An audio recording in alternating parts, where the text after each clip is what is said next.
napakaiksi ng panahong yon. Anong gagawin natin? Una sa lahat, magpagaling ka muna ng mga sugat mo. Habang ginagawa mo yon, mag-isip ka ng paraan para matalo natin si Gentro. Oh, sige. Mag-special training tayong dalawang gon. Kailangan magkaroon tayo ng kakayahan para maiwasan natin ang kapangyarihan ni Gentro. Ah, sige! 1, 2, dibdibang magsasabi ang gagawin ko!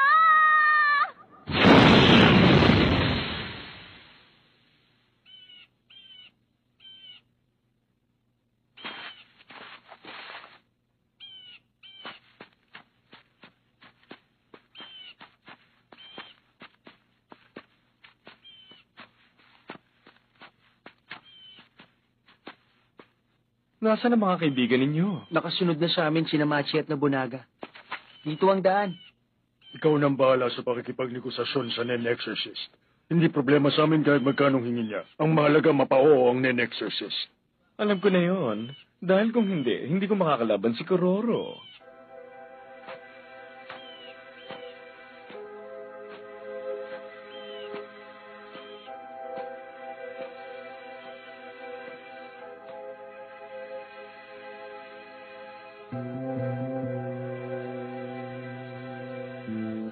Ayun siya.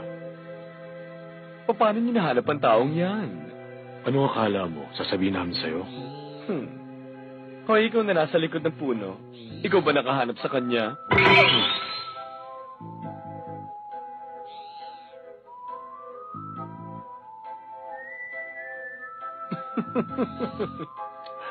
Isa ka talagang halimaw. Alam niyo bang kagagaling ko lang sa isang nakakaliw na laban? Kaya mataas pa ang enerhiya ko hanggang ngayon. Para bumaba ang excitement na nararamdaman ko, nararapat lang siguro na ituon ko ang enerhiyang yun sa isang taong hindi ko pa nakikilala. Nakakaasar. Lumabas ka na!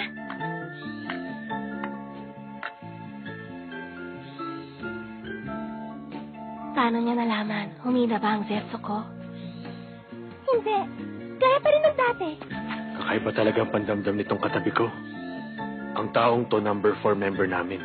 Ibig sabihin, siya ang pumalit sa'yo. Ang pangalan ko ay Colt. Hindi ko pwedeng sabihin kung paano. Pero dahil sa kakayahan ko, kaya nahanap namin ang Nen-Exorcist. Ganun ba? Parang ang sarap mong papakin. Mag-iingat ka. Kaya nang harapin ang kahit na sino. Hiso ka. Hindi mo kami pwedeng biguin. Ang kukulit niyo rin magkakagrupo, no? Magtatagumpay ako para sa sarili ko.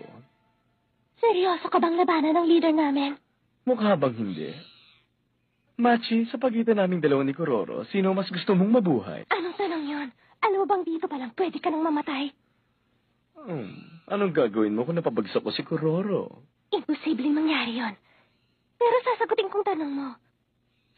Habang buhay kitang hahabulin, ako mismo ang magliligpit sa'yo. Talaga? Ang sweet mo naman.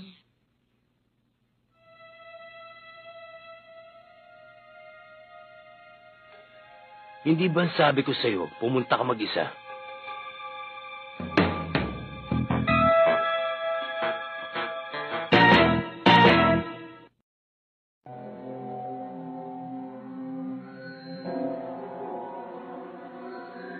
Hindi maikakay na magkaibang opinyon natin. Hanggang sa huling sandali, nagtatalo pa rin kami.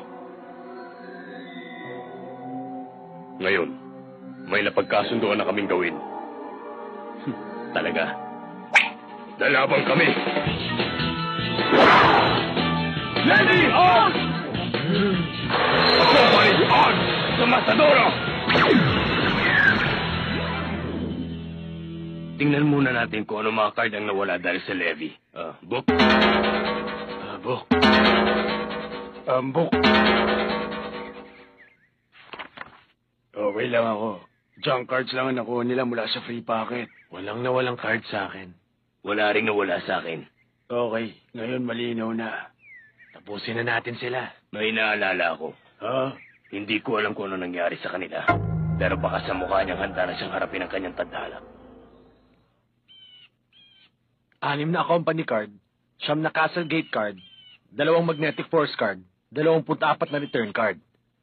Yan ang mga binili ko dun sa pera. Okay na to. Mag-ipong kauli ng pera. Para pag nakita tayo sa Makalawa, makabili ka pa ng mga kailangang card. Akong bahala. Kung dami na company card ang pag-uusapan, mas marami tayong naipon kaysa sa grupo ni Kentro. Sa loob ng 3 linggo. Kahit na anong mangyari, magpapahabol tayo sa kanila.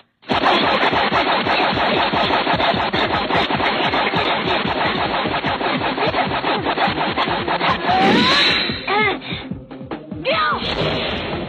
Huli-huli pa rin ang reaksyon mo! Kailangan mo gawin yun sa sandaling maramdaman na ng balat mo at hindi kapag nakita na ng mata mo!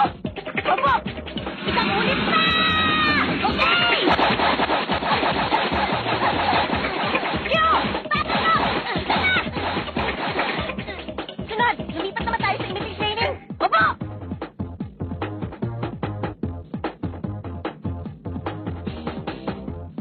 Mula sa ganitong posisyon, na hindi mo ginagalaw ang buong katawan mo, gumamit ka ng imiting aura.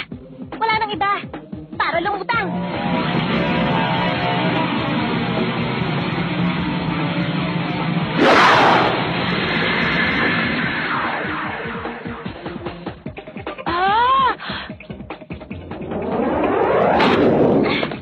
Kapag nagawa mong lumutang ng ganong kataas, masasabi kong pasado ka na. Ayos!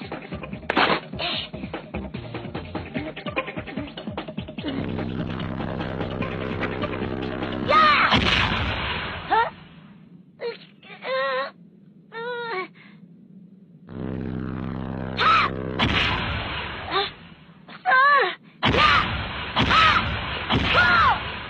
Mga kamay mo, kumusta na? Kahit igalaw ko lang ng konti, masakit pa rin. Hindi ko na tuloy alam kung kailan to gagaling. May naisip ka namang paraan?